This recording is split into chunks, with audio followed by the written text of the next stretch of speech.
49 bells ringing out, remembering each of the 49 victims who died at Pulse nightclub. Today marks 4 years since the devastating shooting. Today, people are attending virtual ceremonies to honor those whose lives were cut short and those whose lives were forever changed June 12th, 2016. At the time, the shooting was the deadliest in U.S. history. News 6's Nadine Yanis is live at Pulse this evening. And Nadine, you spoke with survivors today. What did they tell you? Well, you know, they say that it's never easy on this day, but say that especially this year, it's even harder, that they can't just run up and give each other hugs and be close on a day like this because of all the safety measures put in place. They say they just want to be with their Pulse family, but that does not mean that we aren't seeing loved ones still taking moments like this to remember those 49 lives lost.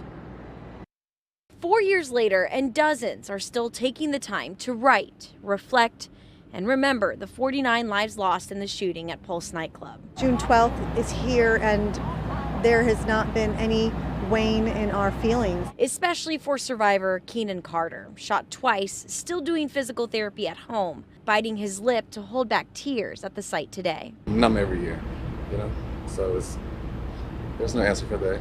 This year is even harder, he says, as a black man also part of the LGBTQ community. George Floyd's death is tragic to us all, and you know, it kind of brings me back to what happened to Pulse. Because you see here, Carter lost his good friend Antonio Brown, feeling the same grief with Floyd's loss. Just the loss of someone, you know, dear, you know what I'm saying? If it's not even me, he's dear to someone else. The change not only with a heavier mood, but with also new safety measures, including temperature checks and one-way exit and entry points. Family, friends, and survivors asked to social distance, making it especially hard to show love to each other.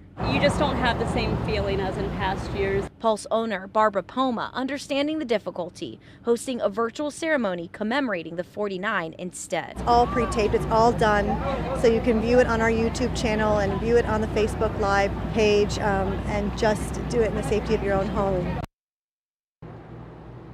So if you want to join the Pulse family in remembering the 49 lives lost and the dozens of others who were injured, that virtual ceremony will start at 7 o'clock tonight. We've posted the links to the One Pulse Foundation on clickorlando.com. In the meantime, we're going to check back in with Pulse owner Barbara Poma on the status of the permanent memorial and talk about if the pandemic has affected that at all in my story coming up at 5 o'clock. Until then, we're live outside of Pulse. I'm Nadine Yanis, Getting Results, News 6.